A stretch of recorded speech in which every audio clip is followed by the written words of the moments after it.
Hi, my name is Kerry and I'm one of the counseling interns here at the Cancer Support Center.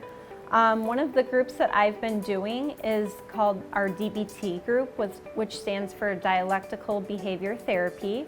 If you've been to any of my groups in the past, then you'll already kind of know a little bit about this. If not, I'm going to kind of walk you through what that is. So DBT is very similar to CBT, which many people already know, which is Cognitive Behavioral Therapy.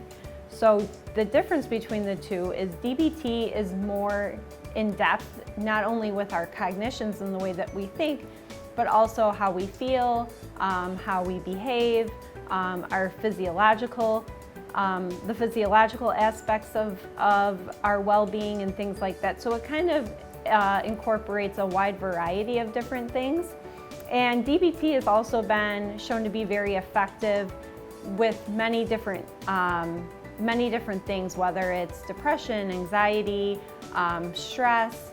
So it's been effective in many different areas. So I kind of just want to talk to you today a little bit about interpersonal effectiveness. So basically how we communicate. And that's one of the core aspects of DBT. Many people, whether they're struggling with a cancer diagnosis or whether it's related to something else, oftentimes we have difficulty expressing what we like to say and how we want to come across to the other person. So whether you're trying to say something to your doctor, to your family, to your friends, sometimes we kind of get lost in a sea of words, and it can be difficult sometimes to articulate exactly what we want to say. So that's why interpersonal effectiveness is really so vital. Part of what I'm going to be talking about, or all of what I'm going to be talking about today, and what I've talked about in other groups, other DBT groups, basically is all on these worksheets that I've been handing out. So if you do want access to any of these worksheets, please feel free to reach out to us at the Cancer Support Center. We can go ahead and email you these sheets and so that you have access to them. So this first sheet I'm going to go over talks about the acronym Dear Man. And so basically D is for describe. So when you're talking to, whether it is your doctor or your friends, and there's something that you want to get across to them, the best way is always to be very descriptive in your words. So it's all about how your words are going to come across to them. And part of that, and part of practicing that, can even be writing these things down. So like when you're getting ready to go to the doctor, if you have questions or things that you want to ask, writing those things down, being as descriptive as you can with what you're trying to say. So D is for describe. E is for express. So you want to make sure that you're expressing your needs and expressing yourself very clearly. So part of that practicing, writing down what you're going to say in your communication, you want to make sure that you're being very descriptive, that you're expressing your needs, that you're expressing yourself. A is for assert. So after talking to participants here at the Cancer Support Center, oftentimes I hear people describe how they wish that they were more assertive. So part of communication is really being assertive, trying to get your needs met. So oftentimes I'll hear people say that, their doctors aren't listening to them, their family and friends are not listening to them in terms of how to support them, the best ways to offer support. And so really part of that is being able to be assertive and being able to kind of tell your family, your friends, your doctors, these are the things that I need, these are the things that I want, and these are the reasons why. So perhaps when you're journaling or when you're kind of, talking about what you want to say or writing about what you want to say, trying to be assertive, trying to practice being more assertive. And then reinforcing that. So when you go in and you have the conversation with whoever it is that you're going to be communicating with, and you kind of talk through, whatever it is that you want to communicate to the other person, reinforcing that, so for example, saying,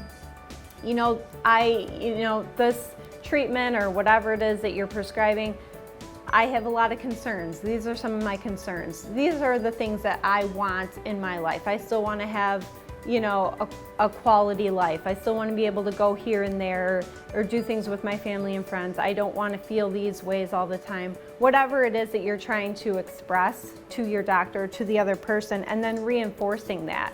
So really making it a point to stress how you're feeling to the other person. And then the last part of it is being mindful. So part of what we talked about, if you attended my first DBT group, was all about mindfulness. And so mindfulness is really a core aspect of DBT in the sense that we always are trying to stay focused on the present, focused on the here and now. And so oftentimes people, when they communicate, they either get lost in the past. Like, for example, if you're trying to communicate and have a conversation with somebody when that same conversation didn't go well in the past, your mind might kind of go back to that incident in the past and think, oh, this didn't go well the first time, why is it going to go well the second time? That sort of thing. You might be focused on the future, thinking, well, if this person doesn't hear what I'm saying, or if I don't get my thoughts and points across well to them, then in the future they're not going to listen to me, or then in the future our relationship's not going to be the same, or whatever. So really trying to focus on the here and now, on the present. That's really important when you're trying to communicate effectively. So A stands for appear confident. So whenever you're trying to communicate with somebody else, you always want to appear confident. So sometimes even if maybe you're not feeling that confident, really it's all about how you appear to the other person, and that's part of being assertive. It kind of all links with each other. So you always want to try to appear confident. Make sure that you're maintaining good eye contact with the person. Make sure that you're standing up straight when you're talking to them, that sort of thing. And then N stands for negotiate, which I think is probably the most important aspect of communication.